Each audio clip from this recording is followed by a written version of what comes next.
All right, man. So, man, this is a very special episode of Rico TV. I'm gonna start first, man. This brother y'all see on the right, man, he been knowing me since I was virtually a kid in the grand scheme of life.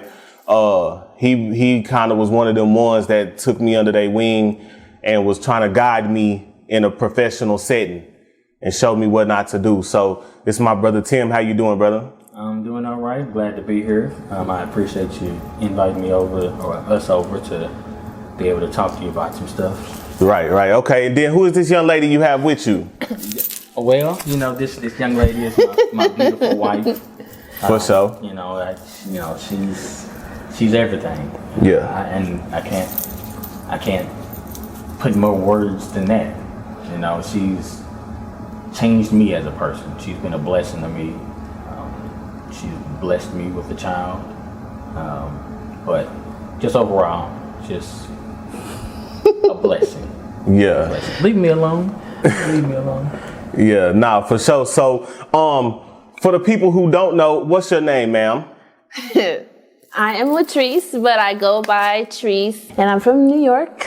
New York. We're going to get into that. So, the way we do it here is before we get into anything, I try to start from the time that you're born, pretty much. So, where are you from? New York. New York? New York City, born and raised. Okay. I was born in the Bronx, and then, we just moved around the city. Okay. So I don't say I'm just from one spot. If I had to, my later years was Harlem. So I would say Harlem. Okay. So, as far as my perception of New York, you know what I'm saying? Like when you said Bronx, it took everything in me not to say blah, blah. But what's it like growing up in New York, like as a child? Like, okay, let me ask you this to be more specific. What type of socio-economic background were you raised in? The hood. Okay. We didn't necessarily live in the projects, but it was a project. It was just one building, but we had, to the back of us, there was Batanzas, there's another sub, and they was shorter. They had elevators and stuff. They went up to the 6th floor, but they were like a block. If you keep going down, then you start to see the projects. But it's all right there. 3rd Avenue, St. Mary's, the Bronx is tough. It's like that. And it's still like that, though. Yeah, it's rough. Right. Okay. Now, one thing I always hear from New Yorkers as well, because from my understanding, y'all hoods are called boroughs, right? They're not hoods, okay, but they are called boroughs. But it's just New York City is within New York State. And within New York City, you have the 5 boroughs. So you have Brooklyn, Queens, Manhattan. People only really associate with Harlem, but Harlem is Manhattan. And then what I say? Brooklyn, Queens, Manhattan, Staten Island, and the Bronx. Okay. The Bronx is usually the stepchild because they're so colored. It's just different. The Bronx is dirty, and that's what people see it as because it's so hood. This is the last borough that's going through gentrification, and it's hard. It's a hard thing because they're so resisting to the change because they're so hood. Any of those? Have you seen that Netflix series? What was that I used to watch on Netflix? And it was like back in the day, and they was like breakdancing and I know what you're talking about. I can't think of the name of it right now. They would show bits and pieces, and I was like, oh my God, that's the Bronx. And when you see the Bronx, you see the train going by, all the graffiti, that's how the Bronx look dirty. I mean, it's cleaned up over the years, but it's still. So yes, the Bronx would be the stepchild. Brooklyn would be the biggest borough, and everybody want to rep Brooklyn, but money making Manhattan is where it's at. Right. Yeah. Okay. And that's Harlem, right? That's Harlem. Yeah. Because my perception, of course, New York City is probably, as far as one of the places next to LA that's just portrayed in film, music, and all of that. Mm-hmm. From my understanding, Harlem is the fly, getting money type. Yep. Like that's okay. Yep. So that's accurate. That's very accurate. Yep. And then you have Queens and Staten Island. Staten Island, we be like, you know what I'm saying? Because you have to take a ferry to get there. You know what I'm saying? You got to get on the boat and stuff. Like, yeah, you ain't a part of this. But Brooklyn is bigger, and Brooklyn is more hood than the Bronx. But the Bronx is hood and dirty. It's a difference. Harlem is, you get the flashy, you get the money, you get that. Queens is more reserved and they're bougie. Like, that's Queens. And Right. Brooklyn is that's Right. Brooklyn. Right. And Harlem is just, we about fashion, we about setting trends, we about getting money. And I know y'all seen Paid in Full and Facts. Nah, for real. So, as far as growing up as a little black girl over there, what's the type of stuff that you have to, I would say, go through? Like, what's it like being a black girl growing up over there? What I can say is I didn't experience racism and stuff. I didn't experience that. I thought everything was normal. I didn't feel the pressures of what I felt when I moved here. Okay. Like, because they were so blatant with it, it just was what it was. So I knew how to pick it up. So let's say the Italians, you know, they're very blunt. They just gonna be straightforward. You fucking mooly, you monkey, and that's just what it is, right? So now it's more for me to stand up for myself. And now we're going back and forth, but it was never no stuff. I'm not gonna do it behind your back. I'm gonna do it to your face. So, but that, I didn't take that as racism because we had words, we had slang, we had slurs right back for them. So I didn't take it as racism until I moved here. I said, oh, so y'all underhanded, y'all backhand, like y'all really sneaky with it. And versus where, all right, you gonna call me a nigga to my face and let's get it. Let's get it right, you know on. what I'm saying? Right. Here, no. Okay. So, as far as boom, you went through elementary, middle school, high school out there in New York. Well, Jersey, I went to high school. That's where I graduated, Jersey. But then I moved back. Well, I went to college in Virginia, and then I came back after 9/11 and went to Seton Hall. Okay. So you was not in New York for 9/11? No, my mom was a survivor of 9/11. Okay. Let's talk about that for a little bit. Yeah. Let's talk about that for a little bit, if you don't mind. I don't mind. Because what's funny is that I've always kind of wanted to. That's one of the most interesting topics, and I wish I could dive deep into interviewing somebody who, you know what I mean. I would talk to my mom. That would be therapeutic for her. Yeah, because when it comes, I'm sorry, but when it comes up around this time of year, the PTSD is real. And although it's so many years ago, she's still experiencing, she's better at it now. She could talk about it now, but you can still see her starting to get antsy. Right around now, she starts to get antsy. Yeah, that's right. We're coming into September right now. Yep. So I'll start by saying this. I was in the 6th grade when it happened. This is 2001. And, typically, and Tim might be able to relate to this because I don't know how y'all schools work, but when they roll that TV in, that means we finna have a lit day. Right. Yeah. We ain't learning nothing today. We finna watch a movie. Yep. So they roll the TV in, and all the youngsters, because I definitely consider myself a school now.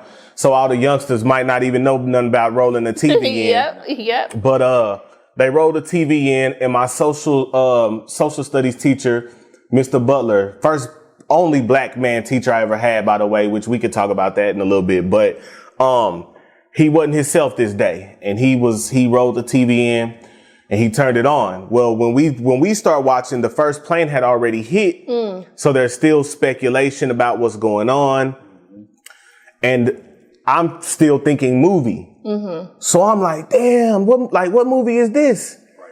And he just kind of looked up at me, and he's like, man, this ain't no damn movie, bro. And right as he say that, boom, the second plane crash. And so then that's when you hear the news reporter say, okay, yeah, this is definitely a terrorist attack, all of that. they rush us out of school, which in hindsight, we all the way here in Texas. So let me ask you this. What is that like for you as a New Yorker? Take us through that day as a New Yorker. I wasn't in New York. I was Right. a freshman in college.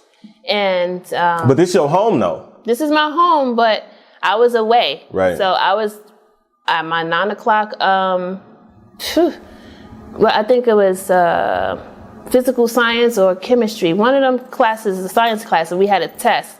And I did the test, and he graded, and I was like, oh, shit, I got a 93. Woo! And I'm calling my mother. She's not answering. So I'm like, okay. But I'm not thinking nothing. I'm looking at the time. I'm like, okay, she's on her way to work. Okay. So I'm still walking to my room, and I get in my dorm, and I walk past, because you have to walk past security, and I walk past, and my RA says, you from New York, right? I said, yeah. She said, call home now. I said, yeah, I've been trying to call my mom. I told her about she said, call home now. So I'm like, okay. So I'm trying to call. She's not answering. So I call. She said, call home. So I called the house phone, and my friend she was staying with us. And I was like, Chanel, where's my mom? She said, I just dropped her off at Journal Square. So Journal Square is a train from Jersey City that goes into World Trade Center. And she's like, and I'm like, no. And then Miss M, that's my RA name. She was like, look at the TV, Latrice. And I looked at the TV, and I'm like, I said, Chanel, she's on the train, Chanel. She's on the train. She's like, what do you mean? I said, Chanel, turn on the TV. She didn't have to turn on the TV, because where we lived at in Jersey City, we lived right across the Hudson. She could step out on the patio, and she could look over, and she can see a cloud of smoke. And the phone just went. I couldn't get in contact with her no more. But most of my family worked for Verizon, so I'm panicking. So I run upstairs, and as I'm coming past, and everybody from New York, I had a next door is a girl. She was from Brooklyn. Her roommate was from DC. My roommate was from DC, and I was from New York. So Noonie, she comes out. She was like, Tracy. And I look, I'm like, what? That's when the second plane hit. I immediately dropped to my knees, because I knew my mom was on that train, and I knew my aunt was in that building. And I'm just like, oh my God, I just lost it completely. I couldn't get in contact with nobody. My best friend, they thought we were sisters because we looked so much alike. So they called her. They're like, your mom. So she finds a way to get from work at the mall back to campus, and she's consoling me. I was distraught. They had to carry me into the square. They went and had a meeting, and we had Verizon payphones. Dang, I'm telling my age, right? School. My sister worked for Verizon at the time, like almost all of the family did, so I could just pick up the Verizon phone and dial her desk number, and then that was the only communication. And she's like, I'm trying to get a hold of mommy, and I can't get a hold of her. I said, well, Chanel said she took her to the train and she lost it, because we know that was. And then I didn't hear from my mom for a day. I couldn't sleep. I needed to hear from. They was trying to keep me like together. They took me to the basketball game. They took me to this, and I'm like, and I couldn't call home no more. I couldn't do anything. So I'm like, okay, I'll do this. But when I looked at my, no, you don't know, it was a Samsung silver flip phone. When that little mom popped up, I couldn't hear her, but I knew it was her, and she was so raspy, she could say, I'm home. That's all I could hear her say was, I'm home. And then Chanel got the phone. She's like, Trees, your mom walked the turnpike. I had to meet her on the turnpike. And that's Jersey, right? To come from the World Trade Center, that's lower Manhattan. She had to walk through the tunnel. The tunnel was a mess. It was blocked off, but she had to walk from one state to another state. She was covered in soot. And my mom has sarcoidosis, and that just exacerbated it. Like it was crazy. But the fact that she walked from New York City to exit 15E on the New Jersey Turnpike is crazy. And her story is crazy. She says when she her version of it, she was the last train to enter into World Trade Center. And she said the conductor said, when you get off the train, just run. And she got off the train, she ran, she hears boom, boom. And then she's like, what's going on? And she said as soon as she got out the building, somebody just came, pop, just fell right in front of her. And she looked up and the building came down and it was just a glob of smoke, and all she could do was run. That's all she could do. And I was like, Mom, did you hear from Sandra? Did you hear from Auntie Sandra? She's like, no, I talked to Sandra this morning at 5. We had a prayer, and that was it. So Sandra didn't make it out. Wow. I'm sorry to hear that. Yeah. That's crazy, man. I don't even have a lot of words, bro. It's just like I said, that's one of my core memories is that day and watching it all on the news and whatnot. So, as far as, have you been to Ground Zero before? Like the little monument? I go there all the time to pay my respects to my aunt because that's her resting place. Right. You know, like we don't have no closure. We didn't have no body. We didn't have anything. And it took for my cousin to take the hair from the brush. That was how they were able to identify. Wow. That's insane. So let me ask you this. As somebody who 9/11 is so real for, what do you feel about all the conspiracy theories that came out about it after? Like, you know, jet fuel can't melt steel beams and the government was behind 9/11. Like, what's your take on those type of conspiracies?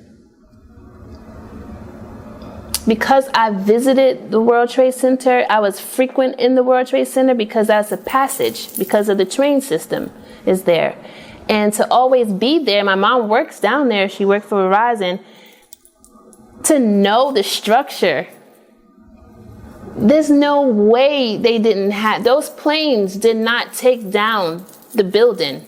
If my mom is hearing boom, boom, boom, that means they're blowing that shit up from the bottom for it to collapse. That those planes did not cause that big ass building because they did that shit in in the 90s. What was it? Biggie had it in his song. Right. Blow up like the World Trade Boom Center. They did that in the 90s. They tried to blow up the World Trade Center and it didn't work. So now they came up with another scheme of how to, because what is the World Financial? That's the World Financial Center. Yeah. That's where Merrill Lynch was there. Oh God, I'm just drawing a blank. But all those big banks and big investment firms were in that building that went down. Chase, all of them were in that building that went down. Building 1 and Building 2. That's insane. And that's where my aunt worked. Okay. Yeah. Okay. So, we're going to transition into, leaving New York and coming to Texas. My question a lot of the times to people, especially people from big markets, right? Mm-hmm. Because New York actually is number 1 and then LA. But those are the 2 biggest markets in the world, really, but in the country for sure. First off, what made you say, because I'm imagining you looking at a map and you say, boom, Fort Worth, Texas. Hell no. Because for somebody who's from here, and my boy Tim could probably testify, you just kind of think like, what make you pick here of all places? Shit, okay. What made me pick Fort Worth? Fort Worth picked me. Okay. My mom moved out here. Okay. Because 2009, I was pregnant and I had my second son, and my due date was the day that they was scheduling her to have a tracheotomy because of the soot and because of all that, it exacerbated her sarcoidosis. So you couldn't hear her. She would talk so raspy, and to her, she said it felt like she was breathing out of a straw. So she couldn't really breathe. So I went into labor. So she didn't have the surgery. She came to aid me because I went into labor. And I went into labor right around the funeral of Michael Jackson. That's when I went into labor. And she was supposed to have the surgery, went to the hospital. Obviously, she didn't have the surgery. She started juicing and doing a whole bunch of self-healing stuff. And then her doctor was like, you need to go to a place with dry climate. And he mentioned Texas. He mentioned Arizona. And she came to Texas. She hung out with a friend. She toured. She said, I'm going to move here. So she moved here. I was already moving. I was going to go to Austin. Okay. But she came here and she got sick and she was out here by herself. So I'm like, no, I'm going to go. Because she got sick, and when she got here, her voice started to get better. She was getting better, and then she got sick, and then she's out here by herself. I'm like, oh, okay, well, all right. Let me come to Fort Worth. So I came to Fort Worth, and I was kicking it because that's not what my heart wanted to do. But I'm not gonna leave my mom out here. You know, I'm the more fluid one. I can get up and move around, and I'm cool with it because that's what we've done. We moved around so many times. It's nothing for me to get up and leave, and so I could do that. But my brother and sister, they're kind of like, they're older, so they're like, I'm settled, I'm not, but I could pick up and move like nothing. So I got out here and I moved in with her, and that's when she started on her health journey, being real serious about the juicing and being mindful of the stuff that she's putting in her body. She stopped taking all the medications that they were giving her, and she really dove into that. And that's what I picked that up. The juicing, the herbs, all that stuff. I started to pick that up too, but that's why I got here. It was her. Right. Okay. So a lot of the times I learned that, no, I didn't pick this funky no, I'm just playing. I didn't pick Funky Town. Right. I didn't pick it. It kind of picked me. So yeah. A lot of the times, man, when you hear people from out of state talk about how they perceived Fort Worth, I'll just ask you, what was your perception of Texas, period, before you got here? I was saying stuff like, ooh, I'm about to meet me a man with some cattle. We about to have us a cow. Shit, about to make me some money. Right. I got out here and I was like, oh shit, it's really a cow. Right. Oh shit, niggas is really riding horses? Right. Because I was in the stockyards. I didn't know. I was like, they really riding horses around here. I was so like, oh my God. Now, moving in 8th grade, we moved from Queens to Jersey City. And it was such a culture shock, even it was just that. Really? And it's right across the Hudson. They were still rocking Jerry curl. I was like, what the fuck is this? What did I walk into? And that was the same thing for me. I walked into nostalgia here. Like everybody's still wearing polo boots and big shirts and Rockaware, and I was like, we don't do that. Why you got that? Right. I was so, what's the word I'm looking for? I can't think of the word, but I was so into that. I was so naive in that way of thinking. I'm like, dang, they are so backwards. Like, why? We've been stopped wearing polo boots like 3-4 years ago. Why do you still have those? And then when I got with hubby over here, he had those polo boots. I was like, boy, you ain't wearing them. Right. We don't do that. Right. We don't do that. She was on you, bro. Yeah. Yeah. But it was such a culture shock too. Like how you guys dress, how everybody was talking. I couldn't really understand the dialect. What got me was, what's that? Fucked off. I said, what? Yeah. Say that again. Fucked off. Not what you used to say. Oh gosh. God damn me. What? Oh yeah, nah, let me tell you. I was like, what are these words? What are you saying? I know right now there's nothing about this man I can tell you that you don't know, but let me just tell you just in case you forgot. My boy, he when I met him, I said, bro, you spend a lot of time around your grandparents and older people, huh? He like, yeah, how you know? He just got an old soul. Uh-huh. So Tim probably used to say over yonder. He still say over yonder. Yeah. I said, what? Yeah. And then everybody who meets him and hear him talk, they were like, when they get back on the phone, boy, that boy is country as hell. I know, right? Like, what the heck how do you understand him? I don't know. It just grew on me. I started to understand now. Oh, I know what fucked off mean. I know it goddamn me. I know how to say it now. You know, I know. But it was really weird. And then, oh my God, what is this? The haircut? And then you got the what the hell? You got a little bang in the back? Like, now I'm gonna give you grace on that one simply because half of us here might look at that haircut and be like, man, what is that? You know what I'm saying? Like, that is a special Dallas Fort Worth thing. So it's you're not wrong. You're not wrong for your judgment of that one, because some of us still look at the shag just like, bro, what is that? What is that cut, bro? Even down to going out, because when we go out, we dressing, right? And when I come out here, I'm like, overdressed. Every time I go out, I'm overdressed. I'm like, how can you wear chuncletas into the freaking club? Like, they not letting you in that. Like, what you got on? You really wearing? Okay, so all right, Trees, you gotta not be like them, but you just dial it back a little bit. Just dial it back a little bit. All right, I will dial it back. Then going shopping. I can't. H&M and Zara was not here. Those stores were not here. I couldn't shop. I was so homesick. I would always go home. I would go home for 2 or 3 weeks, eat food, bring food back. It was such a hard adjustment. It was such a hard adjustment because of the convenience, the culture, the hustle and bustle, everything. It was just such a big transition. And then I was still fighting it because I didn't want to be here. I was like, this is too slow for me. If I had to choose DFW, I would have went to Dallas because that would have been more my speed. I'm like, this is too slow. That was actually going to be my next question. Was going to be, well, you know, for a lot of us Fort Worthians, Dallas is a little too fast. Mm-hmm.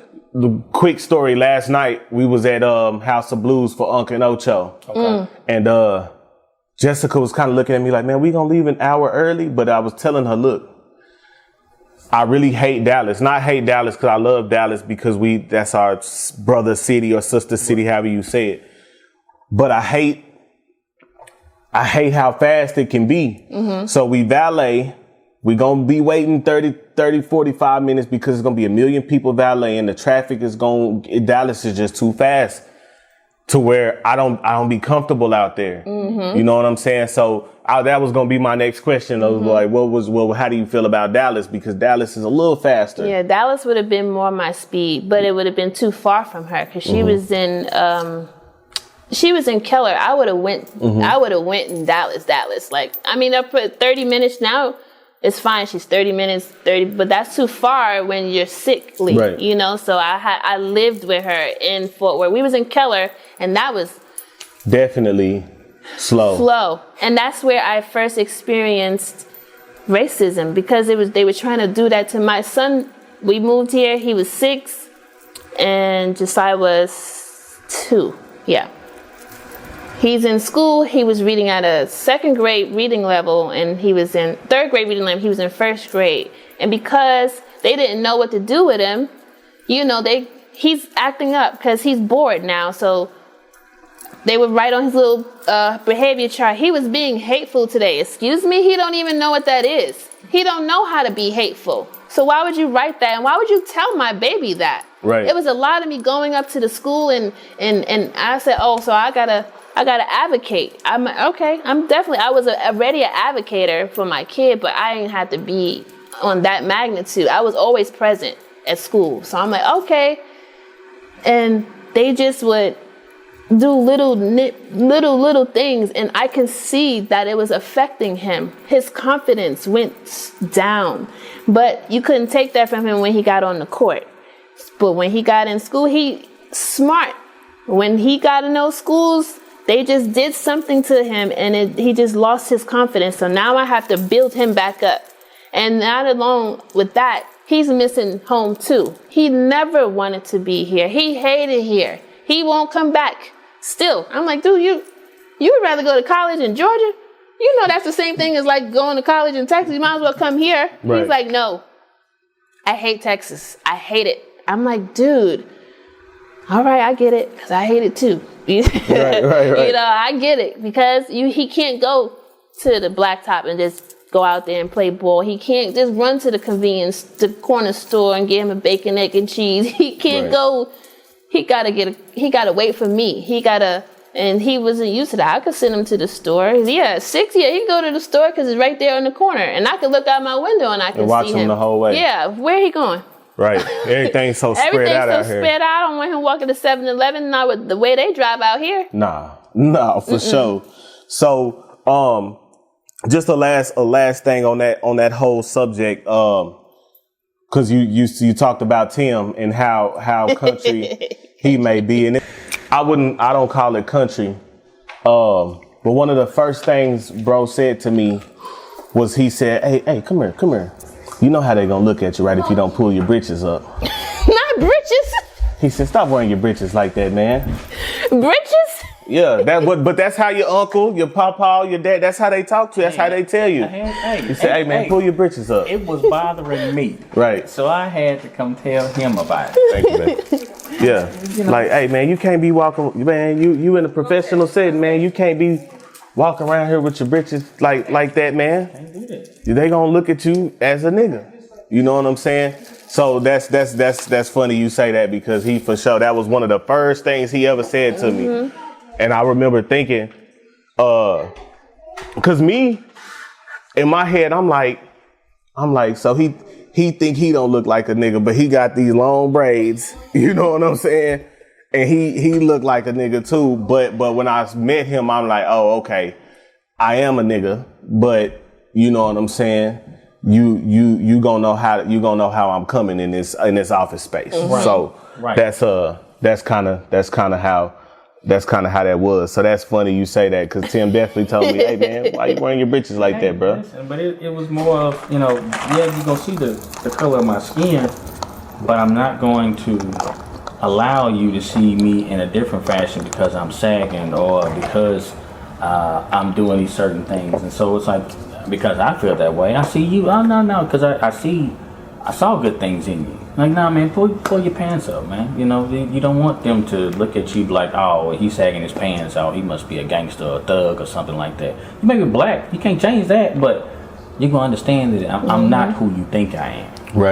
Right. Off of, you know what I'm saying? Because this first segment, like, just this by itself, I think is raw, bro. Because, like, you know what I'm saying? The New York stuff, the culture side, that's good stuff, bro. But yeah, but your eyes popped out when I said Right. Dumb Italians call you fucking mooly, you monkey. Hey, Yeah, eyes got real you big. said what? yeah. Let me tell you, a 9th grade lady says, this girl looked at me and said, "Close my locker, nigga." I said, "Oh, okay." Wop, wop, wop, wop, wop. I closed that locker with her head and went on right into class. And then they told my mom, oh, she needs counseling. I need counseling? Right. I need counseling. Okay. Right. I was in a predominantly white school. But I needed counseling, but that's how I didn't look at that as, yeah, I'm going through racism, but I'm standing up for myself. Here, it just grinds my gears that nobody stands up for themselves. They talk about it, and we talk about it, and we're gonna do something about it. And you talk. Why you don't come talking to me about your supervisor? Because I'm a mouthpiece. I'm gonna go and I'm gonna do it. I'm gonna say what I'm doing. I'm gonna do it. You coming to me because you know that I'm going to get it done. But you need to have that same thing about you too. Don't just complain about how they treating you here in the workplace. And if it's going to make a target on your back, but wear that target and stand in that target. But they're going to know that they can't fuck with you, and nobody else is going to be able to fuck with you because you're not stupid. You know your rights. You know this. You know that. But the more you keep, yes sir, yes sir. That's a lot of it here as a yes sir, yes ma'am, yes master, yes. No, we're not doing that. Well, I can say this for sure. We used to watch sort of videos of how they treated police and authority up north, and we kind of look like, damn, they going crazy on them police up there. Or even you'll see stuff like the Black Panther Party and stuff. They had those organizations up north, Chicago, New York, Baltimore. Because here, your papa, your uncles will tell you, hey, man, boy, them white folks will hide your ass somewhere, boy. You know what I'm saying? Right. So for us, it's like, shit, get hid somewhere or, you know what I'm saying, go along to you get, or just going about your way. So it's really like a picking your battle thing. And I think today in 2024, because we're in the information age, because the internet kind of connected the whole world, it's getting better. You know what I'm saying? But nah, for sure. I mean, shit, even me, I was taught and still teach this to my younger partners or whatever. Like, you know, my mama tell me, shit, if it don't matter if the police officer's in the wrong, all you got to say, yes, sir, no, sir, because it's a battle that you can't win. Right. So if you innocent, you'll figure it. It'll get sorted out later. Mm-hmm. You know what I'm saying? Mm-hmm. It'll get sorted out later. Your job is to just, you know what I'm saying, say yes, sir, no, sir. So when I turn on the TV or look at World Star and you see these niggas up in New York telling, "Come fuck out of here," you like, what? Boy, we can't do that. We can't do that. And you can tell it. Like my son's father, he moved out here, and I had to warn him. I said, "Yo, it's a different beast out here." Like when he got into the workforce, he said, "They allowing it? No," and it messes with you because you battling. You out here by yourself. Now, is this the battle that I want to fight, or am I going to fight this one? So you battling with yourself because you know what you stand for. You know you're going to stand up for yourself, but then you're like, dang. And that's where the conflict comes, because we never had to do that. It's okay at home to stand up for yourself and speak. Okay, well, we going to court then. Well, let's go. Shit. Okay. Like, it's nothing. Give me your badge number. It's nothing for me to say that. And I still have that here. Mm-hmm. But after seeing women getting killed from the police, and like, while you showing me these images to scare me, to shut my mouth, I don't know how to be quiet.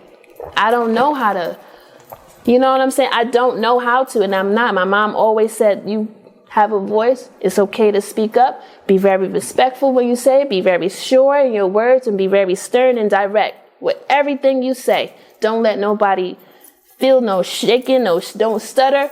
Be very clear in your message. Anytime you're going to get people to hear you, listen to what you got to say.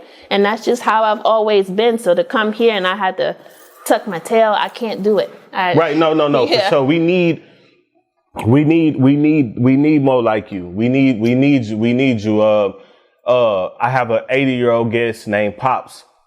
He called himself Texas nigga, like ER. You know what I'm saying? He has a perspective of that word that, to where he feels like, he don't feel like it's a bad word. He don't feel like, I'm not going to make this about that, but I'll say this. He was one of the few who, he always bucked the police.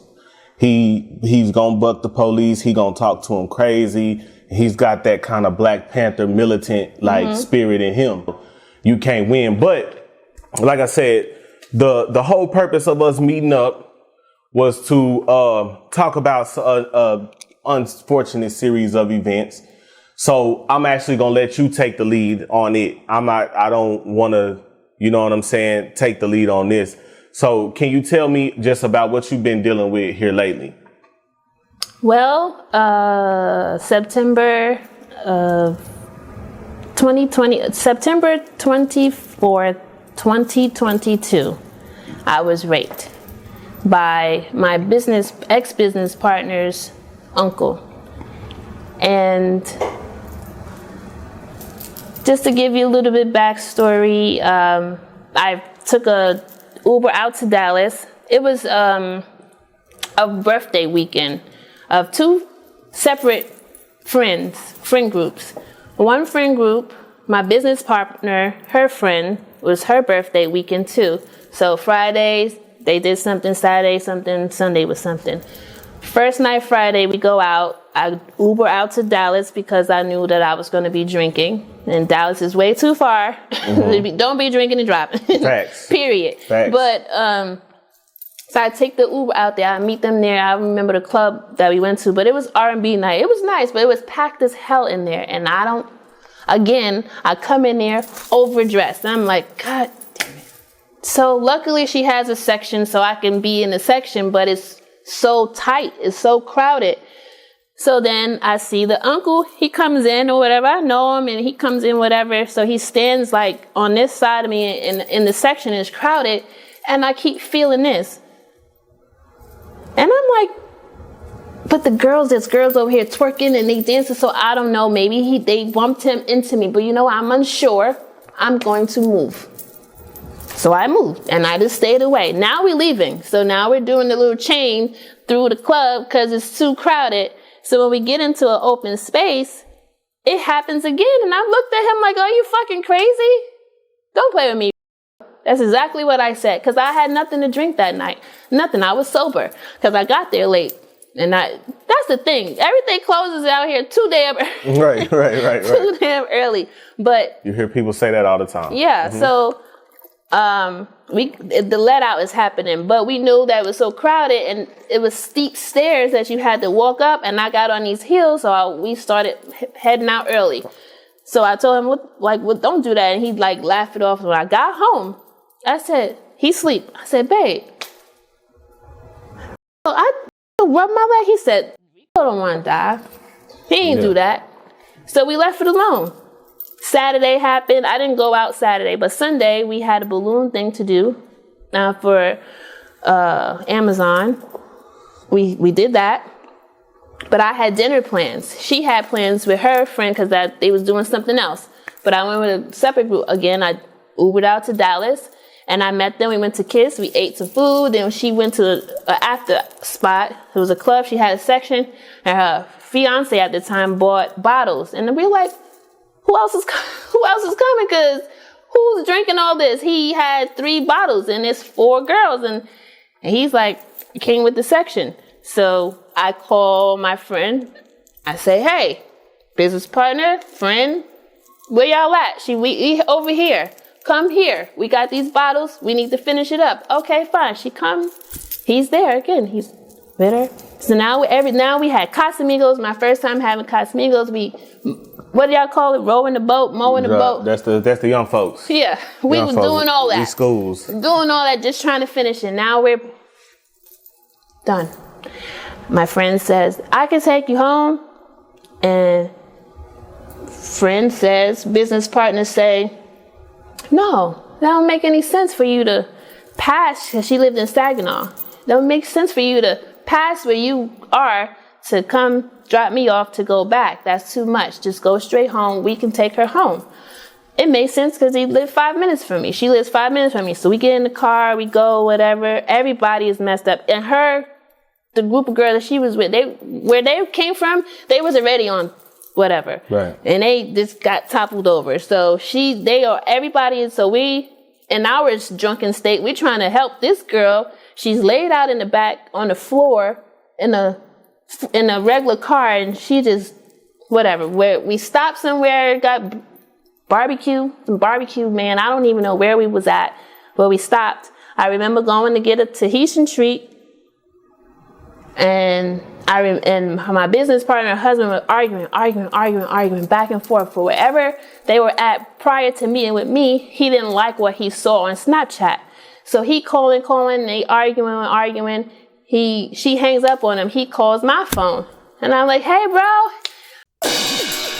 I'm like, here. She's like, hang up on him. I want to talk to him. I was like, I don't know but I know that they're arguing. And the guy takes the phone. The uncle takes the phone and says, bro, you know that she good with me? We good. She good. Don't worry about it. I got her.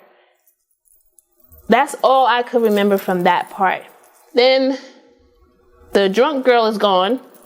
And then it's just me in the back seat. And I'm in and out trying to stay up. And I don't recall leaving the barbecue place. And I don't recall how we got to my business partner's house. I don't remember how we got there. Of course we got there, but I don't recall the drive.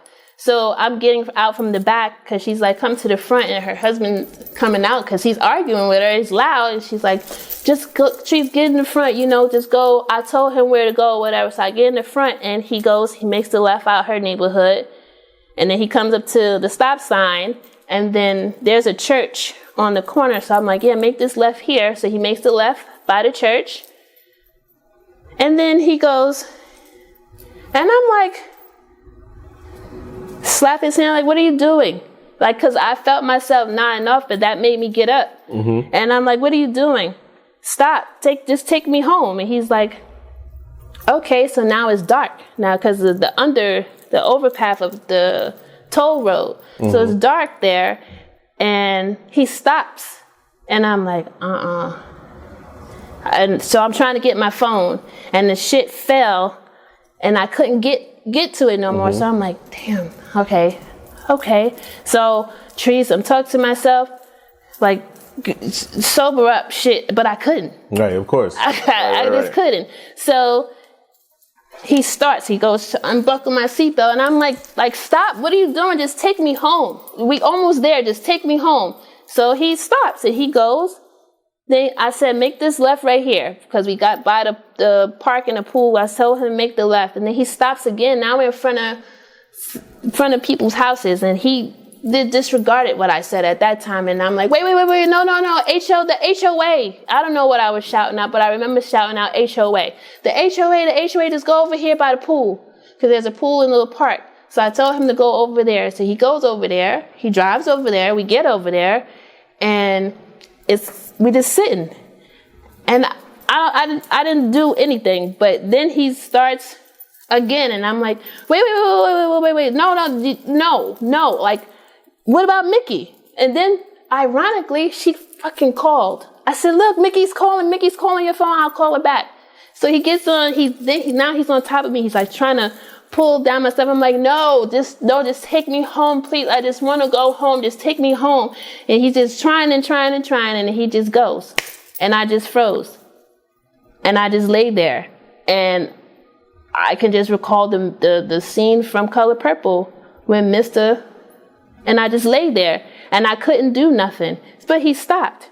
He got out the car, and he walks around, and he forces me to give him oral sex. And I'm just like, and the detectives, they asked it, but did he finish? I don't know. I don't know. He got back in the car, and all I could tell them was, it was so fucking weird, because it's something that he fantasized, how he was with me. It was just disgusting, but forceful, but disgusting, and I was just like, ew. So he gets back in the car, and I said, why did you do that? Just take me home. He's like, you wanted it. No, I didn't. I look at you like an uncle. I don't want you. Yes, do you be dancing in front of me, Tracy? I never danced in front of you. I don't look at you like that. Just take me home. And I said, I'm telling TJ. The way he looked at me, when I said I'm telling TJ, he started beating the steering wheel. Boom, boom. And I said, no. I don't mean it like that. We into that. Like, all you had to do was ask him, and he would have been okay. Just take me home. So he drives out. Then he stops again. I'm like, so he starts asking me questions. What came out of my mouth, I can't remember, because everything was a fucking lie. Because I don't know. I'm just trying to get him to. He's like getting closer and closer to my house. Bro. Yeah. So he gets there, and then as he drops, I get home. He drops me off. I get out. As soon as I got in the house, I woke this man up. He was sleeping on the floor. I woke him up, and I told him what happened. Now, from that point, I don't recall my reactions or what I did. He will be able to have to tell you, because I blacked out after that. And it's just crazy. Like, he said I woke up in my closet sleeping. He said I wouldn't allow him to touch me. I was hysterical. I was crying, balled up like a baby in the shower. I want my dad. I miss Harold. I want my dad. Like, he should be here. Like, all this stuff. And I'm just like, I don't recall it. Right. I don't recall any of that. But I did wake up, and I was calling my business partner like, yo. And she's like, I'm coming over. She comes over. Then we tell my mom, and my mom is the one who took me to the hospital. So we go to the hospital, they do the exam, the cops come in, they take my statement, and the ball starts rolling. And I don't know what that meant. Because I've never experienced this. I don't know what it meant until December, when the DA called me, and they said, we picked up your case. I said, what are you talking about? What case? And she's like, rickets. And I was like, Like, are you playing with me? But then I'm looking while I'm on the phone with her. I'm looking. There's an envelope, so I open up the envelope. Oh, okay. She's Stephanie. Oh, I'm putting it together because she even sent me a letter. And I was like, oh, okay, I understand. Okay. And she's like, if you don't mind talking to Angela, and you can, tell her your story. We already got it from the detective. He recorded it. We got that, but we just need you to do this and do that. Okay, fine. Then she calls me back and says, we got him. He was in Florida. And they extradited him from Florida back to Texas. And then he bonded out. He got here at 11:50 a.m. He bonded out 8 a.m. The next morning. So I called her. I said, why he bonded out? I know. I said, well, what was his bail? She said $20,000. I said, that's nothing to this man. He has money. That's $2,000. That's for paper towel. Why is his bail so low? Right. Why is his bail so low, Stephanie? She's like, but that's the minimum. Why? Because at that same time, it was two males, African-American boys, college boys, who was held for $100,000 bail each for something that happened with this white girl. They didn't have no evidence or anything yet, but they bail is $100K each. Wow. And his is only $20,000? Why? She couldn't answer. And I said, okay, fine. So from then I started to have reservations about it. So I was like, okay, he's out. Okay, fine. But she's like, no, look, he still has to, you have an order of protection. He has to still show up for court. It's just not what you think. Just let it go out. And my brother is councilman in Connecticut. And he's like, sis, slow justice don't mean no justice. I said, okay. Because I started to, that shook me. Right. Like, why did you let this man out? You had him. Okay. And she asked me, what does justice look like for you? I couldn't say. Because I didn't care. I didn't know. Knowing that he was locked up was going to make me feel a little bit of relief, but it did. And I didn't know that. So fine. So now, boom, that was the end of 22. January, I'm at the airport because my friend said, I'm taking you away. So where we go? Jamaica. We did a standby to Jamaica. We on the flu. She was went, and before I boarded, she called me. She said, I got the grand jury signed off on this. So now the ball is really rolling. Now it's no more he has to show up for appearances. The grand jury gave me the subpoena. We going forward with it. We taking the case. Okay. I'm going to keep you up. I'm going to keep you informed. This is January 2023. I didn't hear anything from her. I said, okay. So I called her back March. Hey, no answer. Email her. No response. Then she responds after I sent my mom to the hearing, because he done had a few, but I could still see it online because she's not responding to me. So my mom said, I'm going up there. So she went up there and she said, let me talk to you for a second. My daughter said she's been reaching out to you and you ain't, but it's nothing at this stage. We just showing up. We're trying to get a plea and blah, blah, blah. Okay, fine. That was, I want to say, maybe May. That's when it happened. That's 2023. I ain't hear nothing from that lady. I didn't hear nothing. And I got people asking me, what's going on with the case? They should be keeping you updated. Now I don't know anything. If I don't go check myself, I don't know anything. They're not just like telling you. They're not contacting you and telling you. They're not contacting me. They're not telling me nothing. So I said, okay, they give you this thing called Track It to track your SIM kit. So I'm like, okay, well, let's see what this is. How do I lose access? Why am I losing access? I log in. Now I can't log in no more. So now I have to go through the whole rigmarole of getting a password reset, and it's not as simple as you would think it is. Of course not. You got to go to the hospital. Why would the hospital why would they reset my password? It says forgot password right here on your site. So why you can't reset it? So I had to go to some higher up. She resets it. I log in. I said, why is it still at Fort Worth PD? This is 2023 now. Why is it still at Fort Worth PD? When I talked to her like maybe September, because I kept blowing her phone up, like, why is it still at Fort Worth PD? Why didn't... She said, it's still in process. It still has a process. So I got logged in one more time. And I want to say November of 2023. And I seen it. Oh, it moved. It made it to the facility. But then it sat there. It didn't get processed. So now this is November of 2023.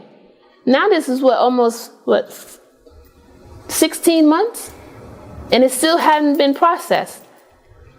So people don't really know the law. When you are the defendant, you have a right to a speedy trial. So now we're going on playing into the defense. This is his defense because the state don't have nothing right now. Well, they do, but they're waiting for a result. So now, judge, we have a right to a speedy trial.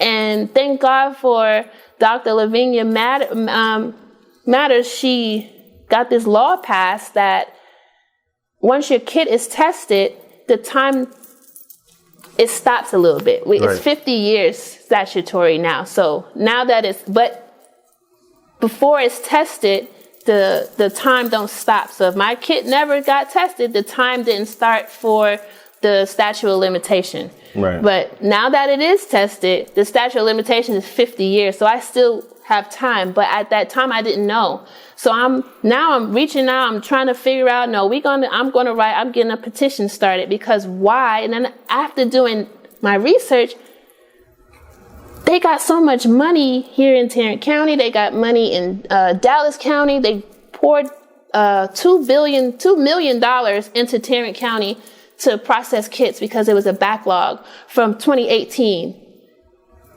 2018? We in 2020. What do you mean? So the people in 2018, kits still didn't get processed? What we doing? So fast forward. Now at this point, I lose access again, so I can't get back. And I said, to hell with it. I'm not calling around the world again.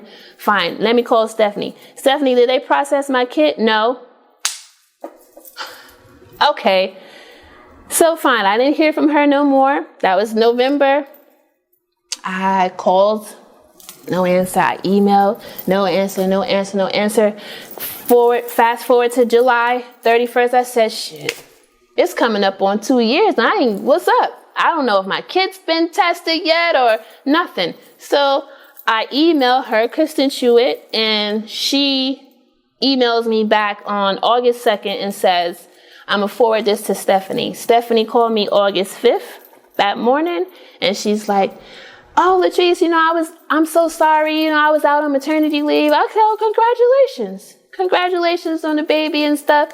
She was like, yeah, I have, it's set for trial, 9/9. I said, okay, all right. So we moving. I said, well, was my kit tested? Yeah, it was tested. Okay, we got it.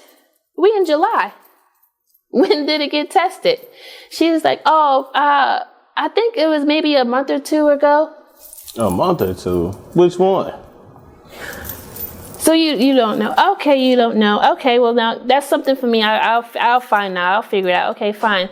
So what do we do? She's like, nothing right now because I have somebody who's been sitting in jail for a year, and it's a few cases ahead of you. So I'm going to ask the judge to move this date till the end of October or November. And I'm like, okay, fine, or whatever. Then that was in the morning, maybe mid-morning. And then she called me back in the afternoon. Did his lawyer reach out to you? Did an investigator reach out to you? I'm like, no. She's like, this is really strange. I'm like, what? She's like, there's a motion to dismiss. On what grounds? How can he? No, you just tested my kid. What do you mean? I don't give a hell at this point about your speedy trial. Now we got this kid tested, so let's get this in front of the judge. She's like, I'm gonna figure it out. So she called me back and she said, we have to go before the judge tomorrow because he's filing a motion to dismiss the case based on the speedy trial. And she's like, well, he's really upset with his client. His client is not being cooperative. blah, blah, blah. So Tuesday, they met with the judge. She calls me that afternoon and says, hey, when are you free? Because we need to talk about some things. There's some concerns. And I'm like, okay. She gave me 2 dates. She gave me Wednesday the 7th and then Friday. I chose the earliest time we could meet. Let's talk. We talk today. She was like, no, you just come down Wednesday. I'll go Wednesday, which is the 7th. And I'm thinking, because she said we got to go over like testimony, get you prepped. So I'm like thinking, okay, we gonna go over stuff. We get in there. I go up there. I had a whole panic attack. I don't even know where that came from. I just had a whole panic attack. I got through it. I get up there, come in. You can tell that they was going to be on some bullshit because I felt it. But you could tell, and because they was being so hi. I'm like, y'all too nice. Yeah. Y'all too nice. You know what I'm saying? Right. Okay, so we get in there. They made my mom and my friend stay outside. Then they took me to the back, and I called somebody from the women's center to come be with me to help me get through the testimony or whatever.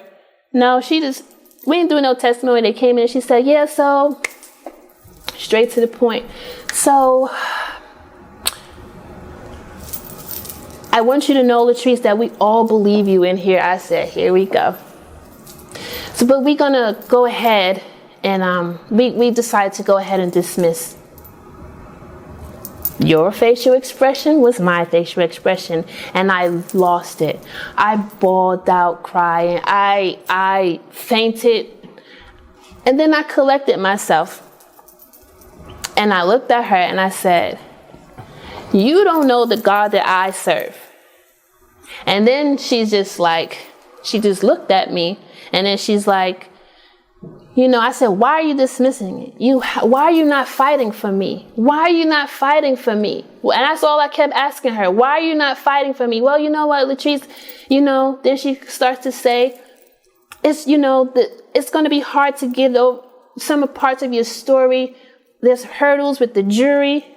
But everybody, we believe you. We all in this room, we believe you, and we understand trauma responses, and it's not your fault but you're telling me that it's my fault. You just told me that.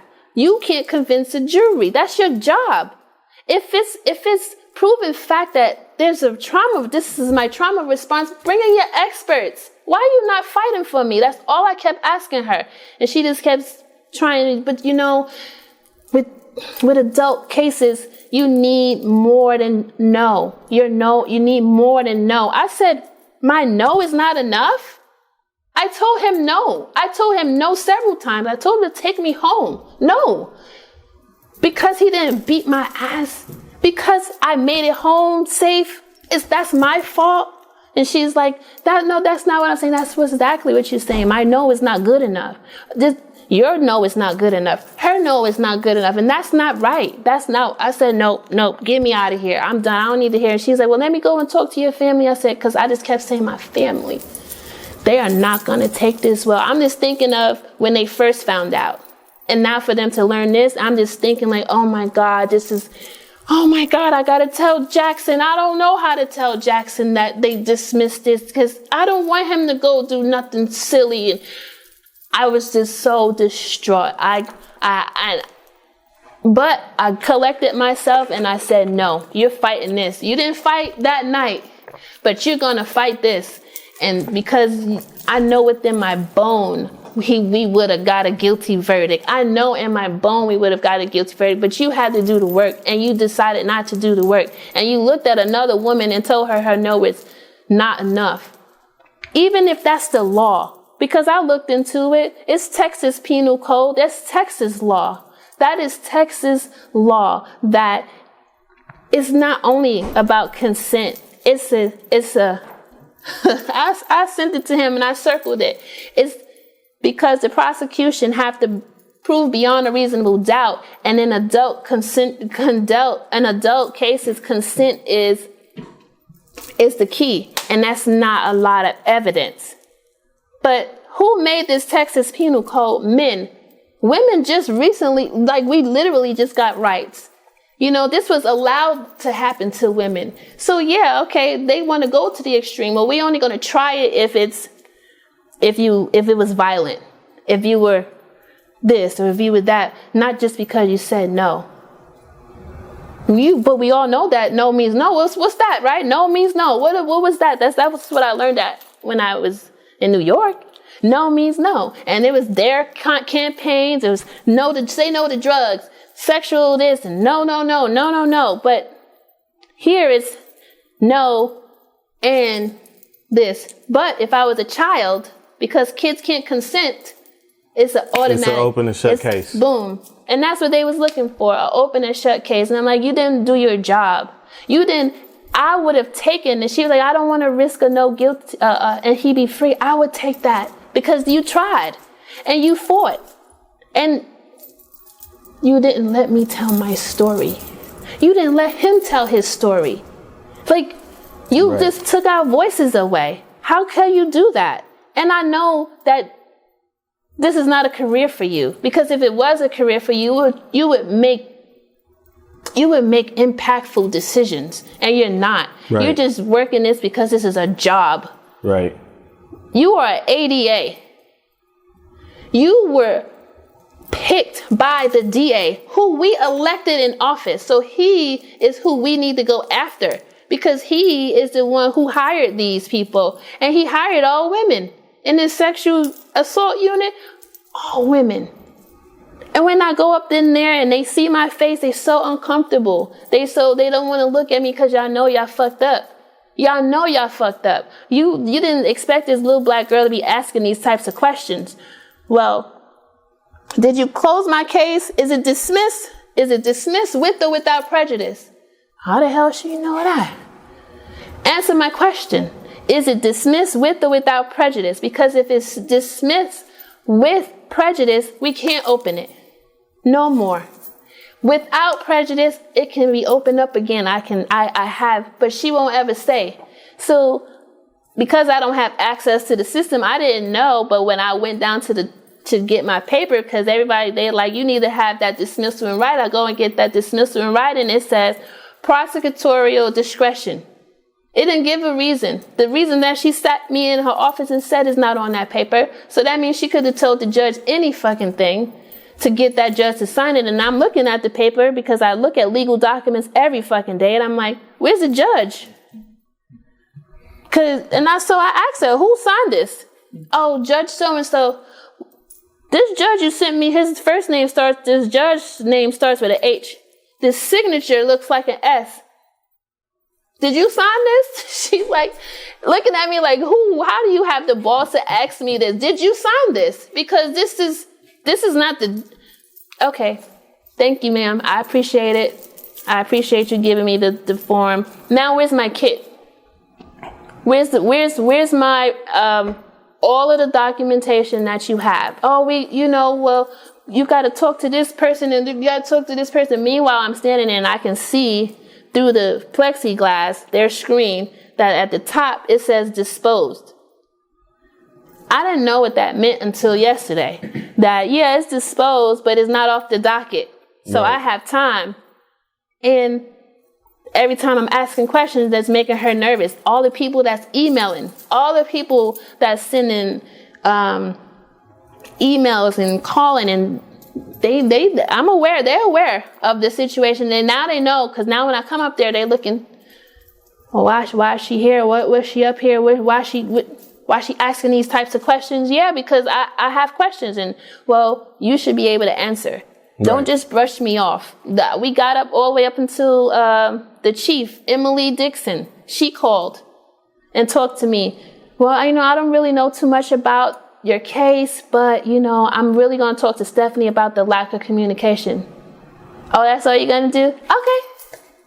Because yeah, she did drop the ball with the lack of communication. She definitely should have been in communication with me, but you're not going to address the fact that she just told me my no, I need more than a no, and that she just decided to close the case because she don't want to do the work. Just be honest. She literally just said that she just came back from maternity leave. She told me this herself, because how the hell would I know? You came back from maternity leave and you got somebody sitting in jail for a year. And the judge is not budging on moving the case from 9/9. So that this is August 5th. The trial is 9/9. She ain't had no time. So let me just pluck this off. No, we ain't doing this. I don't got enough time. And blah, blah, blah. Whatever she decided was her reason. But that's the truth. It's not because of my story. Right. It's not because you didn't have the evidence. It's not because you had to extradite this man back to Texas. Why was he in Florida? Because if he had a warrant out for his arrest, he would got flagged at DFW immediately. So how did he get there? Whatever. That's neither here nor there, right? So why are you not fighting? What's the real reason? And that's it. You just decided because you couldn't do it. You didn't have enough time or the caseload or whatever the case. But you just dropped the ball. It's okay to go out on maternity leave. I have 3 kids. I understand. But when I go out on maternity leave, my boss don't just leave my shit. He hands it off to somebody else. So in that meantime, in between time, while you are handling your motherly duties, your other constituent could have still processed and been on it and prepping and calling me and talking to me because trial been set. This thing, you ain't just learned that trial was set on a 9th. You've been learning that from the last time y'all went. You ain't just learned that. So you didn't prepare because you had it in your mind that he was going to move that date. And when he said no, because he has a right to a speedy trial, you was like fumbling. You know, I don't know what I'm going to do, so let me just go ahead and just be done with it. And she couldn't even look me in my eye. She couldn't look me in my eye the whole time. Wow. It's just sad. No, it is sad. And the most glaring thing that you said that came out of this whole thing for me is like, damn, since 2018, that's crazy. So that just shows a lack of urgency. And honestly, it's crazy, but that same culture shock that we was talking about when you moving from New York to here, the same type of what do I want to call it? We just kind of are at their mercy here. You know what I'm saying? And that's how we grow up. And we don't question them. We don't push the line at all. You know what I'm saying? So I think that's what it is. Now, I want to hear from Tim a little bit, because I know Tim. Y'all probably don't know Tim. Although a lot of y'all do. He's typically not a man of too many words. Right. So with that said, I'm gonna tell y'all just like I told him on the phone. My papa always told me, bruh, them loudmouths, that's not who you gotta worry about. It's them niggas that don't say too much, bruh. Them the ones that's dangerous. Yeah. So let's go back to the first night when she told you, say, man, this nigga tweaking. He touching my leg, and you kind of roll over and you say, man, that nigga don't want to die, fool. Let me tell you this. I feel you, because that's exactly how I would have reacted. Because what I know about you're not an overreactor either. So correct me if I'm wrong, but if I'm putting myself in your mind, it's like, okay, I don't like what I just heard, but at this time, he ain't done no harm. So nah, he ain't. Nah, see, I hate to cut you off. Yeah. No, you good. How it was, she woke me up to tell me that. And at that point in time, it's something that bothered her. You bother her, you bother me to a whole nother level. And that statement of he don't want to die, I meant that. And I meant that with just that little bit. Because when you disturb her, you disturb me. That's my peace. That's a major problem. That is a major problem. I don't play with that. I will never play with that. And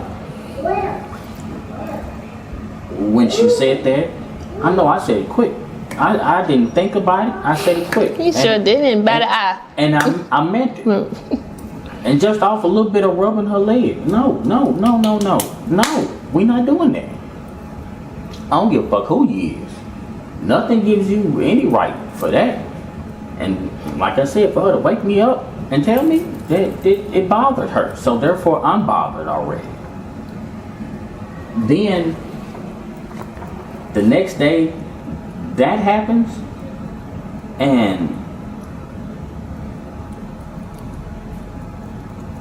I know she saw the fire in my eyes when she told me.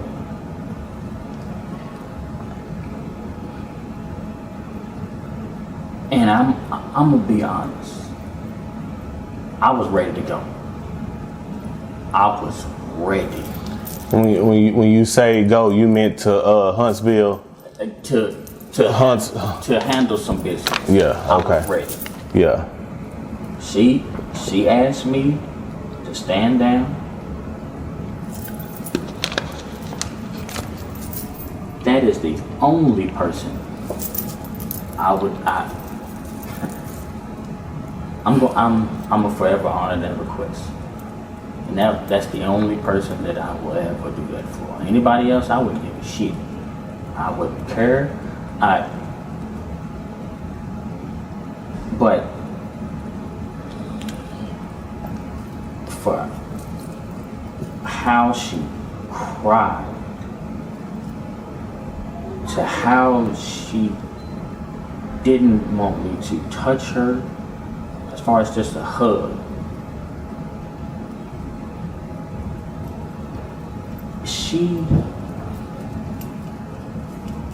It felt like he took my wife away from me. I couldn't be in a room with her. I couldn't even talk to her. Just to, how you doing? You okay? It's gonna be all right. I couldn't even do that. When it comes down to things like that, once again, to hear my wife cry out, to see her go through the things that she went through when that happened afterwards, it hurt deep. And the fact that I couldn't do anything, not in regards to that person, but in regards to her, I couldn't do anything to let her know or be there to console her. Hey, it's going to be okay. I'm right here. It hurt me so much.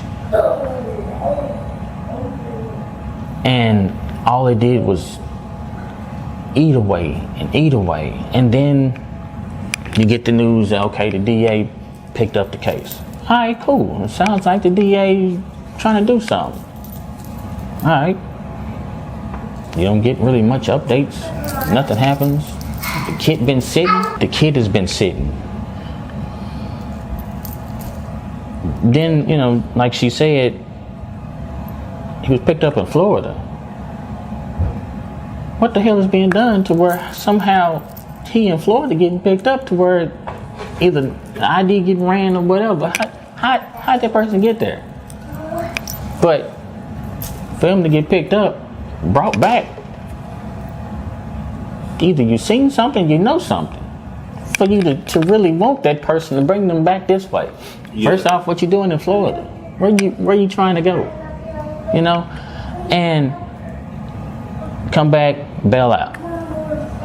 Okay. But then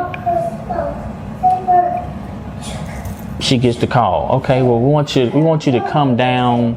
We want you to talk to you about whatever. And she calls me. She says, I need you to come straight home. What the fuck is going on? Okay, I'm coming. I come. She tells me the case is dismissed. The fuck you mean? The case is dismissed. But in my mind, through a lot of this, I know that whatever's done in the dark will come to the light. And I didn't like it that she told me the case is dismissed, or going to be dismissed, or the case is dismissed. I didn't like it, but it's how it makes her feel to see the look on her face, to understand how this is, or what this is doing as far as to her. Like, I don't like it. I don't like it at all. And in my mind, I'm not going to give my energy and my time to this person, because, as I stated before, everything will come to the light. Whether the judicial system decides to try and act like they want to do something now, because it's crazy on how things are happening. People are coming out helping, people are providing information, people are seeing certain things, and it's like, it's part of that. It's coming out. It may not be the way the ADA may want it to happen, but if the stuff that she's doing in the dark of trying to sweep this under the rug, or not provide the actual urgency to it like it's supposed to be received,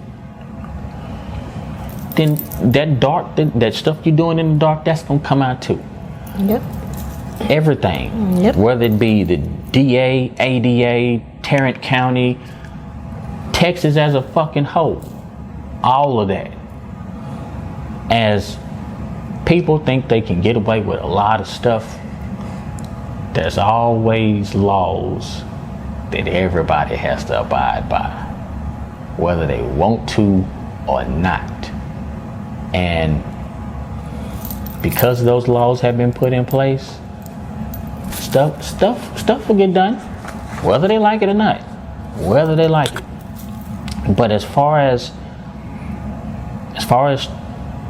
to see all this happen, is ridiculous, utterly ridiculous, to see that the government, which is the DA in Tarrant County, to have all these backed up kits and all kinds of other stuff, and the numbers from sexual assault to supposed judgments is utterly, like, I don't know the exact number, but let's just say it's a ridiculous number. Out of 10,000 that things happen to with the sexual assault, 3 to 5 get a judgment. Yep. And here in Tarrant County alone, in the year from 2020 to 2022, 1,779 cases were reported. 1,717 were adults. Wow. Out of that 1,717, 5 made it to the DA. None prosecuted. Wow. So they're not even prosecuting them. Pretty much. They pretty much. No. Jesus Christ, bro. No. And I'm like, oh my God, I'm in that number. I'm in that 1,779 and 1,717. Right. But you gonna prosecute this one? And when she started to say about the jury, I sat and I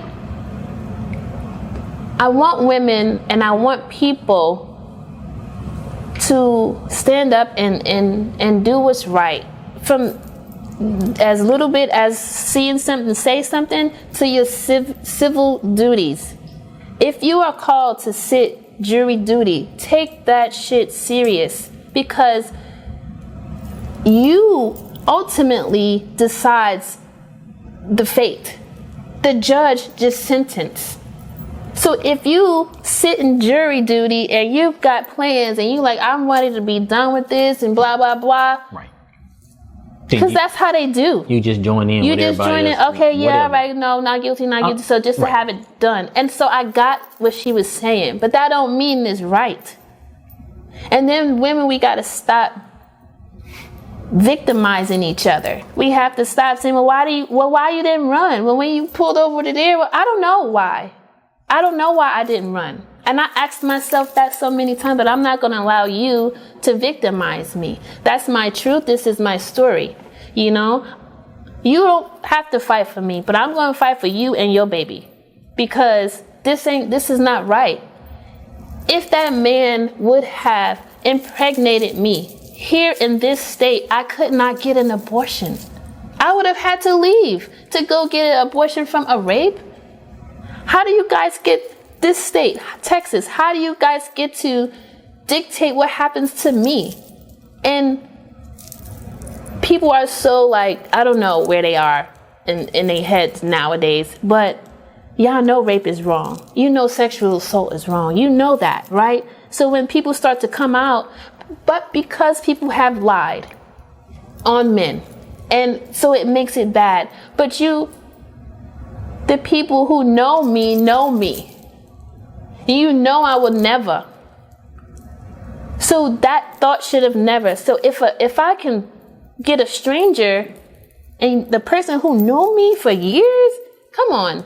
Why are you not backing me up? But that's fine. You don't have to back me up, but I'm going to back those little girls up because you're not protecting your own girls. You're not standing up, and it's not just about this perpetrator, it's about all of them. If you don't speak up and you don't do what you're supposed to do, you are endangering your own girls. I don't have girls from birth, right? I have a bonus baby girl. I have a goddaughter. I have nieces. I have sister. I have best friends. I have to protect these women. Like, we have to protect women, and we have to protect Black women. These laws and these things are not designed for women at all. And I look at women in these positions like, yeah, I'm holding you accountable because you have the platform to make that change, and you're just falling and conform with what's going on, and you know that's not right, because that beautiful baby girl you just had, if this man did that to her, baby, well, they'll be sending the National Guard. Baby. It'll. Thank you, brother. It'll be the National Guard coming for them then. Right. For sure. For sure. So, one question that or not even question, maybe an observation, either or, but where do you and your business partner stand today? Like, is this still a business partner? Is this still a friend? No. Okay. And you don't even got to go too far into detail. I think that's self-explanatory right there. Yeah. But I'll go into a little bit because people may have the question. This person, my business partner, was the first person I met out here. And I knew her for 10 years. Before we became business partners, this was my friend for 10 years. We each other's kids' godmother. On top of we have a business together. You're not standing by me. Why? Okay, you got your own traumas and I get it. And that's fine. That's fine. But what do you say to your friends that you still allow around this dude? What do you say to your baby girls? Because I'm not going to not tell my story. I was quiet for 2 years. I'm not being quiet no more. I'm singing it to the masses. I'm not being quiet no more. And now they're going to come to you. Mom, what's Treese talking about? Dad, what's Treese talking about? You got to answer those questions. We thought y'all probably fell out over the business. No, we didn't fall out over the business. We didn't have a falling out. It's just dissolved. We just stopped. Me can't be a business with someone morally challenged. And you could be morally challenged because you have trauma. Work through that. But I cannot be, right, because we are creatives, right? And we feed off each other. Creativity. I wouldn't be able to feed off of that Because I'm going to be questioning your moves, your motives, and I couldn't do that to myself. So no, it wasn't even we not in business no more. It was just understanding. She overstood when she started to see what the pop around, like what the pop, and that's, for me, it was more of therapy. I didn't want to do nothing attached to that business. Situation. Right. You know what I'm saying? But this is my therapy. Mm-hmm. This is my way. Cause she's seen it and she hit me up. Oh, congratulations! And I'm like, see, and this is what I say when I say I could peep stuff. Like, don't give me that underhanded stuff. This is not a real congratulations. I know what it is. I know what you wanted to say, but now, so I'm gonna say it for you. You know? It's no, I didn't mean, no, you did. So just say it and stand on that. That's what, don't freaking give me no backhanded compliment. I'm doing this for my mental health, my therapy. You ain't asked me how I was doing. You ain't not saying not one little thing, but, oh, I see you started a business. Don't be funny with me, sweets. Don't do that. Don't be funny with me. Don't handle me that way. Because why would you handle me that way when I didn't handle you that way? I've been there. I did so much for people. My heart is so big, and the silence now is so loud. But it's okay, because he put this on my plate for a reason. And it's, to get justice for this, but now I'm learning it's bigger than me. No, it's definitely, I think this is definitely going to wake Tarrant County up a little bit.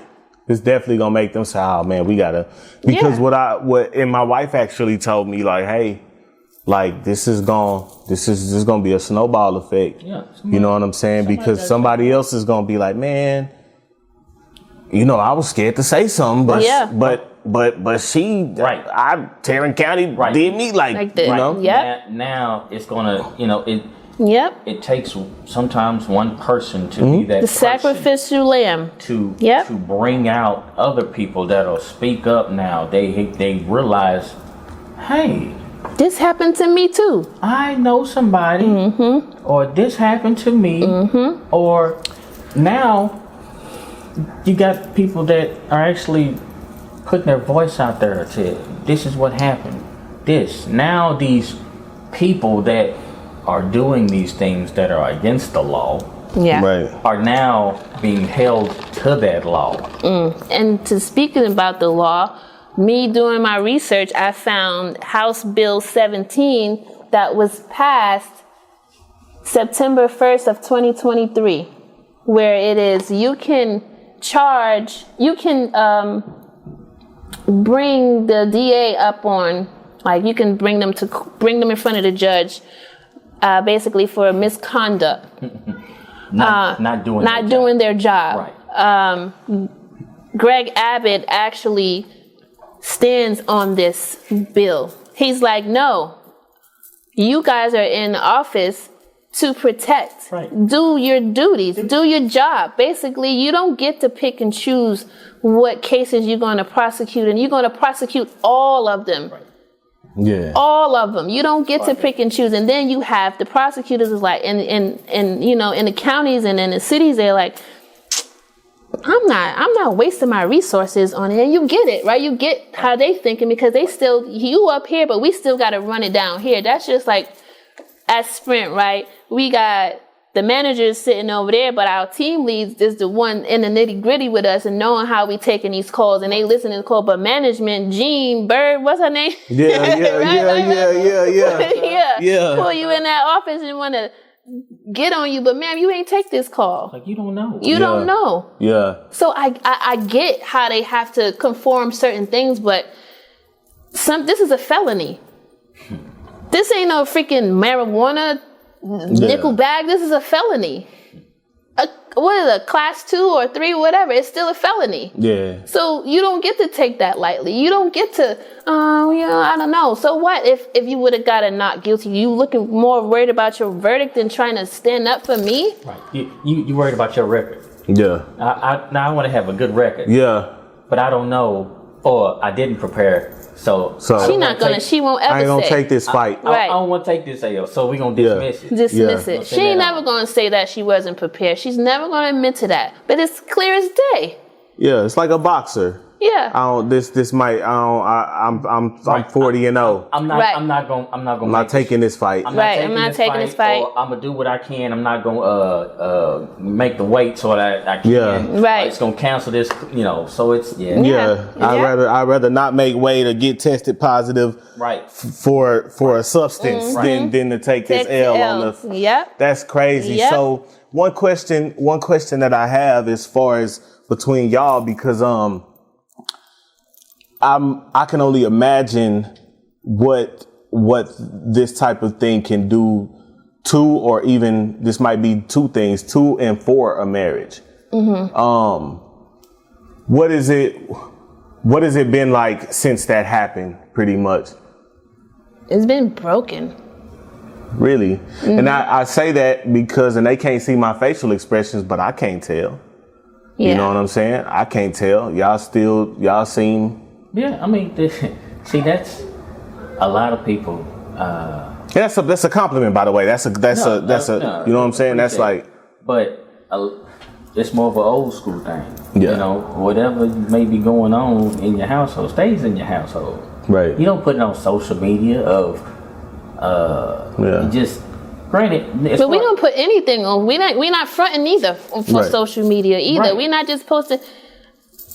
No, we it's broken, but we taking everything 1 minute at a time. That's all we can do. And I don't want to. He can't force me to be in a space yet, and I can't force him to be in a space yet. So we just coexisting, but we love each other. It's the love that y'all see. It's the love that everybody see. You know what I'm saying? But we broken. We don't know how. Sometimes I can't allow him to touch me. If he wears a certain cologne, it'll bring back a flashback.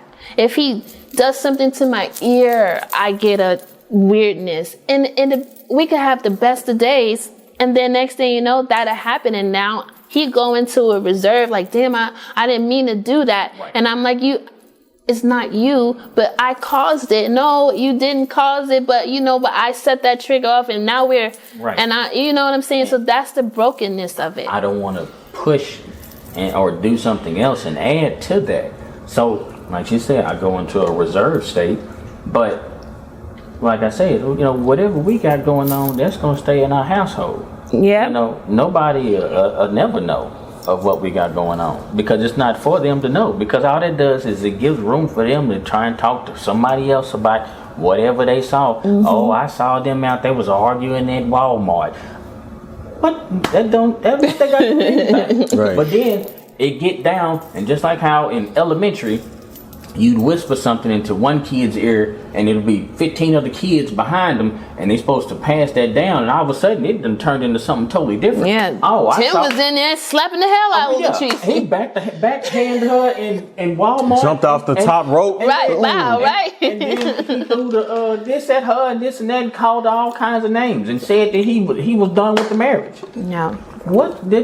No. So that's why you won't ever say anything like that. You like, all I said, bro, was why we buying this brand new Right.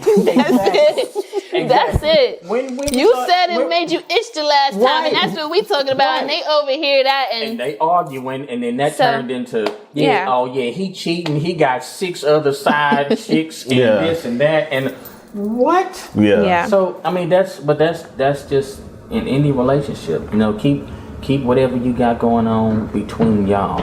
I would definitely suggest the therapy, though. I'm sorry. Because and it's okay, but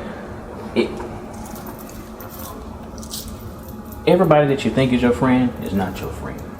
People that you thought be ride or die for you, then when it come down to time for business, they not gonna ride or die for you.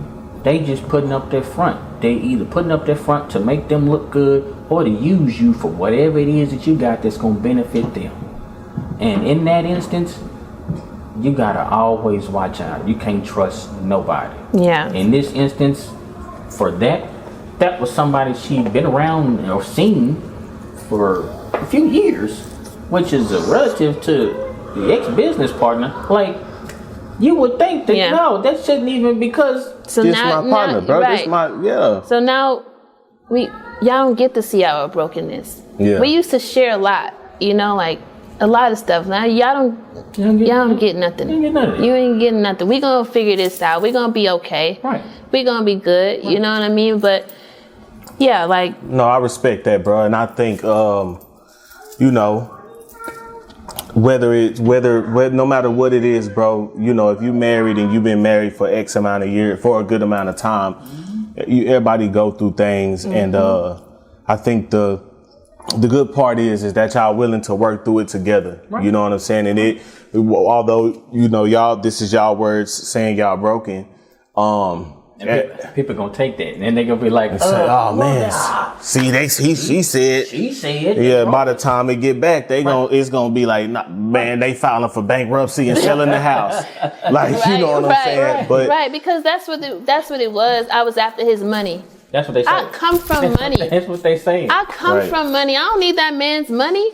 Come on, man. Like, nah, bro. See, I think a lot of the times, bro, people, if they just knew, like, you know how, like, if you just knew what you was talking about, bro, then a lot of stuff would get solved because, nah, bro, like, come on now. And, you know, it's just from a male perspective, and this might even be a Texas thing. I might be tooting our horn a little bit. I don't know. But, speaking of which, I heard you use some Texas slang. What I say? But it was a serious moment, so I didn't want to be like, oh, he rubbing off on you. But you said, hey, don't handle me like that. I say, oh, that, yeah. You got that from him. Hey, 'cause that's what we say. Hey, bro, don't handle me like that. But on some real shit, I can never, because I'm the type of person, no matter what, I try to put myself in your shoes a little bit. Mm-hmm. So. The rape is the one shoes I ain't never been able to just because bro, I can't even say Texas, but like maybe it's a Fort Worth thing, but you know we kind of would like to think we player, you know what I'm saying? So you know we like to think like, look, you know, if she ain't throwing it at me, I don't even want it. You know what I'm saying? Right. Like so I can't put myself in the mindset of like, nah, this is finna happen no matter what, against her will. Right. Like, I don't even think, without saying too much, I don't even think I could be ready for that occasion.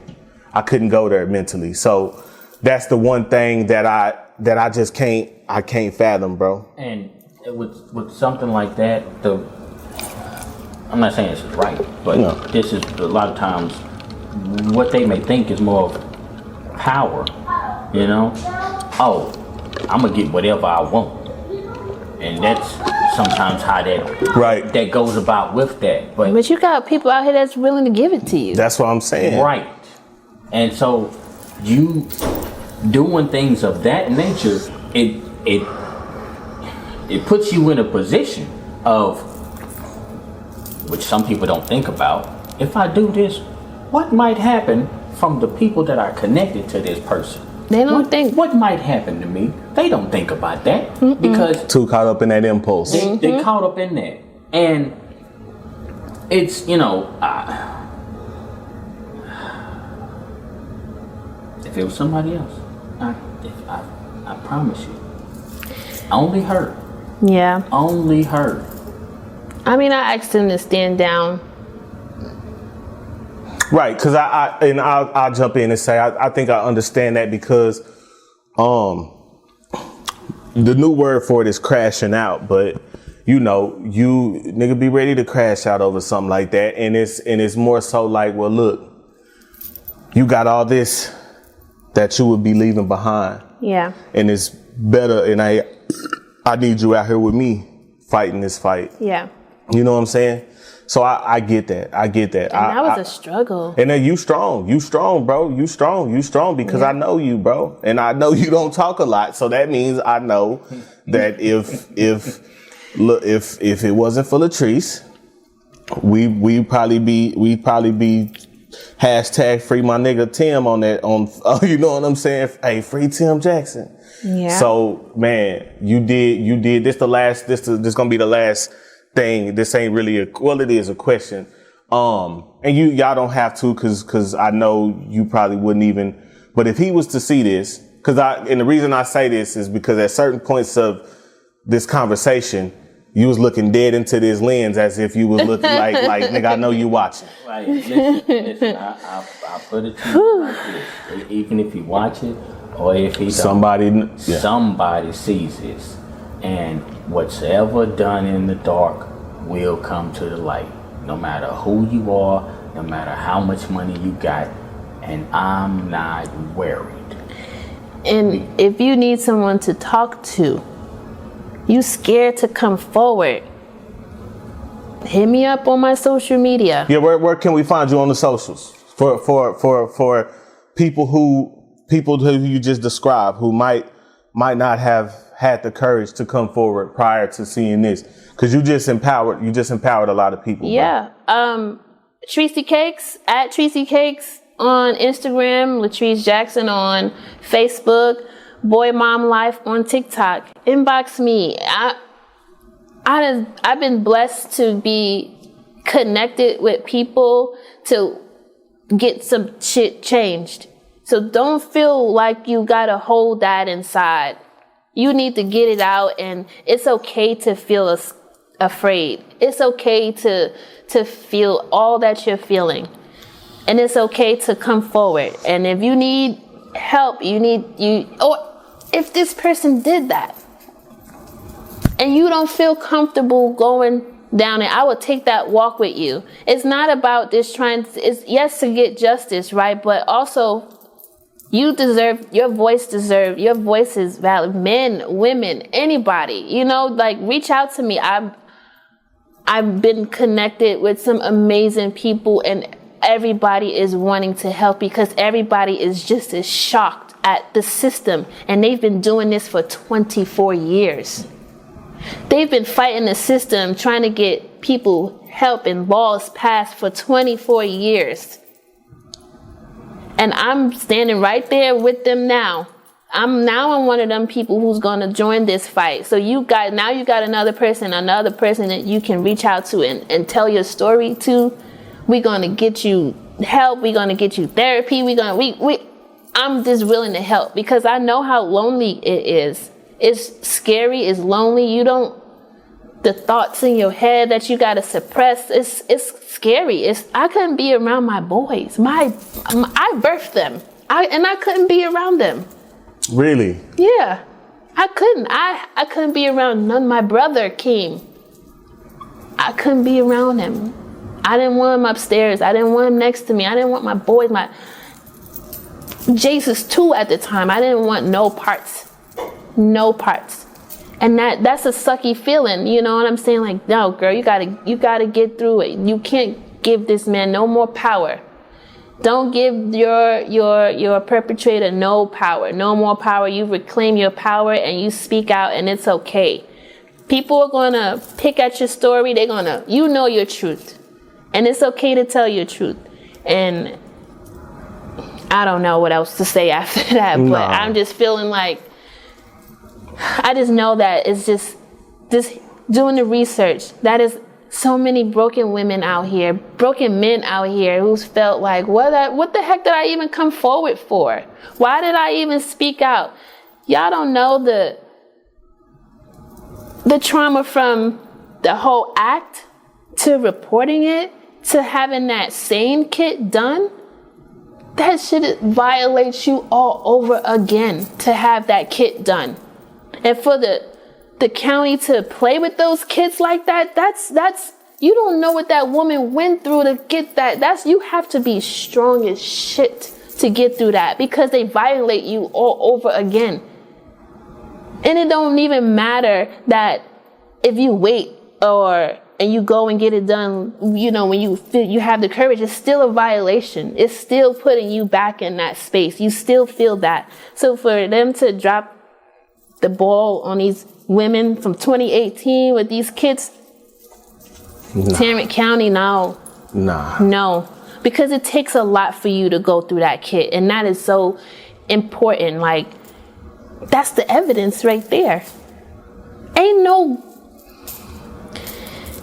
a sane nurse. The people who's the rape kit people, they call them sane nurses. So if a sane nurse is trained to even tell if a woman is being truthful or not.